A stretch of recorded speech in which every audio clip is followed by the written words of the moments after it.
You should be able to sing your original songs perfectly every time, or else you should not write them. This is what someone was arguing with me in the comments about, and I'm curious to know your guys' opinions on this subject. Sabrina Carpenter has talked about how when she wrote Espresso, it was actually really easy in the studio, but then when she began to sing it live, she realized that it was pretty tricky to sing live because of things like breath control, where to breathe, the way that it's sung with a lot of air in that lower part of her voice. There's a few things that just make it tricky to do live versus in the studio. Now, someone in the comments was claiming that she should not have written that song if she can't sing it live and charge people to come see her sing it if she can't sing it exactly the way it's written on the record live. I personally think this is like a ridiculous take. I kind of think artists are allowed to write whatever songs they want, even if they're like not able to sing it at all. I also think Sabrina Carpenter can sing Espresso live really well.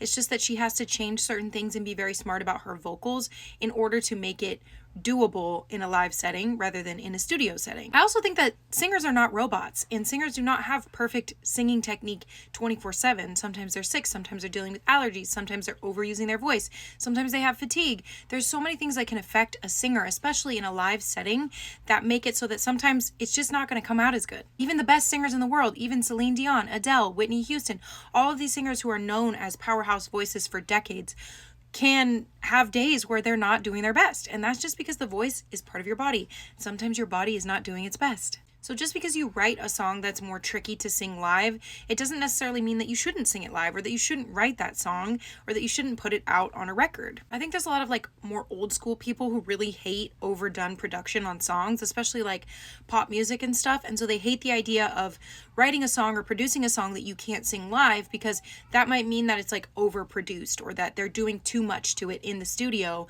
to make it so that it's not able to be done live successfully. However, I disagree with that, because I think producing a song is a different art than performing a song live. I think production can be really cool and really fun, and really, it can be overdone, and that is a skill and an art, and it's what makes the record sound so cool. And just because that can't necessarily translate to live singing doesn't mean it doesn't have merit and shouldn't be put out into the world. I don't know, what do you think? Let me know in the comments, I'm curious.